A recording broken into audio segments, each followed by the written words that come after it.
So guys, स्वागत है हमारे नए वीडियो में। हम आपको बताते हैं कि रानी यहाँ से आस्था के कपड़े लेकर जा रही थी। फिर अंजलि जी उनको रोककर उसकी चुन्नी, आस्था की चुन्नी को कहती है कि ये बिंदी तो वही लगाई तो मैंने। वो ऊपर जाती है और कमरे में देखती है कि अरे ये तो आस्था की वही टीका लगाया मैंने जो पहले लगाया था। फिर वो नीचे आके कहती है कि जब मैंने लगाया था वो यही था। इधर आस्था अपने खुद को कैसे भी खुला लेती है और ज़ोर ज़ोर से चिल्लाने लगती है और पर उसकी आवाज़ कोई भी नहीं सुन पाता। फिर वो वहाँ पूरा अतिथिगण लेकर आ जाती है कि अगर तूने एक बार भी चिल्लाया तो मैं तुम्हें मार दूंगी। उधर जो सुलूक था वो आस्था को ढूंढ कर परेशान हो रहा था। फिर वहाँ पर उसका जो रिंग पाया, रिंग देख कर वो बहुत ही हैरान हो गया कि आस्था की रिंग यहाँ पर क्या कर रही है। फिर आस्था यहीं होगी। फिर यहाँ पर अतिथि आस्था को मारने वाली थी, इतने में सुलूक आ जाता है और वो कहती है कि अरे मुझे माफ़ कर दो, मुझे मत मारो प्लीज़। फिर वहाँ पर सुलूक उसे डांट देता है और उधर फेंक देता है गन को। फिर वो उठा के उसे मारने लगती है। फिर सुलूक को एक गोली मार देती है तो सुलूक बहुत ही ज़्यादा घायल होने लगता है। फिर वो सुलूक असली कहानी बताने के लिए सुलूक और आस्था को ले जाती है अंदर। फिर वहाँ पर देखती है कि जो अतिथि की बहन वहाँ पर घायल थी। फिर बहुत ही घायल हो रही थी। फिर वो कहते हैं कि तुम इसलिए इनसे शादी की है, इसलिए मैं तुम्हें मारूंगी।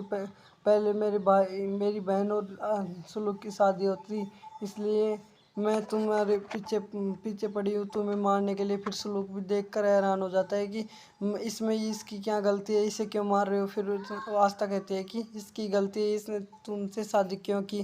फिर वो कहती है कि मैं क्यों, मेरा क्या कसूर है इसमें, मैंने शादी की है। तो फिर वो मारने लगती है। फिर सुलूक उसे मारने लगता है तो सुलूक उसे छुड़ाता है। सुलूक गन को छीन लेता है और फिर वो बहुत आस्था बहुत ज़्यादा घबराई हुई थी। फिर वहाँ पर निरंजन और सभी घर वाले पुलिस वाले को ले आते हैं। फिर आस्था अतिथि को वो सब पकड़ के ले जाते हैं। फिर आस्था अतिथि बहुत ज़्यादा चिल्लाती है और कहती है कि मेरा इसमें क्या कसूर था, मैंने तो सही किया था। अतिथि तुम रहती तो तुम क्या करती। फिर वो अतिथि कहती है कि यार मैं रहती तो तुम्हारे जैसे सोच कर बिना सोचे काम नहीं करती, मैं सोच कर काम करती। तो फिर अतिथि सोच लेती है कि इसकी बहन का ख्याल कौन रखेगा। अतिथि वहाँ जाकर कहती है कि हम हमारा केस वापस लेते हैं। फिर सभी वो सब कहते हैं कि हाँ सही बात है अतिथि की। फिर वहाँ पर सुलूक उसको देखकर बहुत ज़्यादा घबराया हुआ था कि अतिथि की बहन कहती है कि मैंने तुम्हारे घर पैसे भिजवा दिए, पर सुलूक मानता नहीं है इस बात पर। वो उनकी चर्चा हुई थी। फिर निरंजन सिंह और सभी घर वाले उसे कहते हैं कि हम इसको घर लेकर चलते हैं। फिर उसको थोड़ा थोड़ा होश आने लगता है अतिथि की बहन को। फिर घर वाले ज़्यादा कहते हैं कि हम इसका ख्याल हमारे घर पर ही रखेंगे और सुलूक ज़्यादा रोने लगता है।